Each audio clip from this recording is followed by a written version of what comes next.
नमस्कार, मेरा नाम रितेश है। इस वक्त आप न्यूज वादोस देख रहे हैं। मैं आपको बता दूं कि वर्ष 2024 में लोकसभा चुनाव का बिगुल बज चुका है और सभी नेता जनता के करीब जा रहे हैं और तमाम वादे कर रहे हैं। हमारे साथ एक ऐसे प्रत्याशी मौजूद है जिनके विषय में पहले आपको कुछ बता दूं।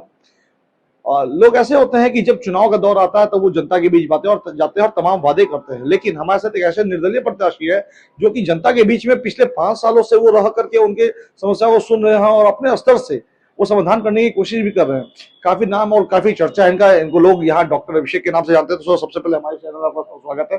और सर, सबसे पहला सवाल है कि लोग की जनता के बीच में ये भी कहा जा रहा है कि डॉक्टर अभिषेक ने कभी किसी पार्टी से संबंध नहीं रखा, कभी उनके पास गया नहीं, जिसकी वजह से वो पार्टी में कभी जुड़ नहीं पाए और स्वयं चुनाव लड़ने का निर्णय किया। ये बात कितनी सा सही है?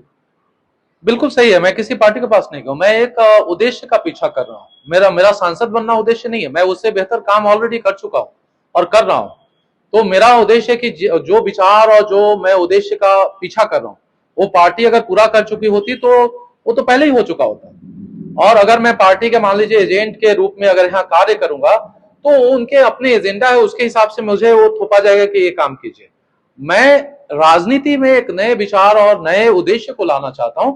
और जो डॉक्टर अभिषेक जिस तरह से विजुअलाइज कर रहे हैं कि नहीं, चतरा संसदीय क्षेत्र ऐसा होना चाहिए, झारखंड ऐसा होना चाहिए, तो जब तक मैं खुद तपस्या नहीं करूंगा, खुद मैं मेहनत नहीं करूंगा, अपने जो कर्म से अगर मैं लोगों का विश्वास नहीं जीत पाऊंगा तो मुझे लीडर बनने का कोई अधिकार नहीं है। मुझे सांसद बनना मेरी कोई मजबूरी नहीं है। मैं एक लक्ष्य का पीछा कर रहा हूं जिसमें चतरा संसदीय क्षेत्र के लोगों का कल्याण छिपा हुआ है।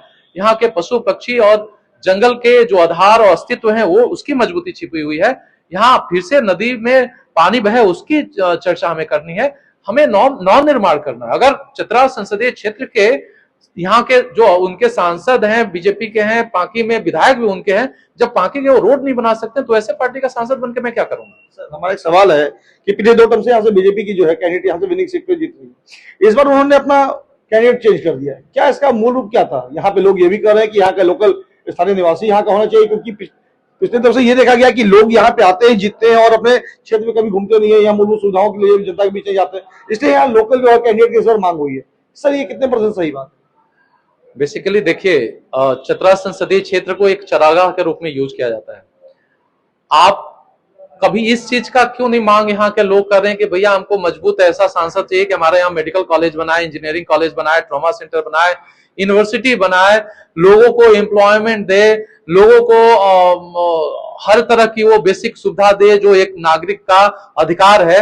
ये चर्चा होनी चाहिए या मुझे लोकल चाहिए? हो सकता है पार्टी आपको कमजोर मान लीजिए मांग आपने रखा है। इस बात का यहाँ के लोग एग्रीमेंट किए हैं कि मान लीजिए यहाँ जो अभी चतरा से मान लीजिए सांसद उसको हम प्रत्याशी बनाए हैं, वो आगे चल के सुनील सिंह से बढ़िया काम करेगा, खराब काम करेगा?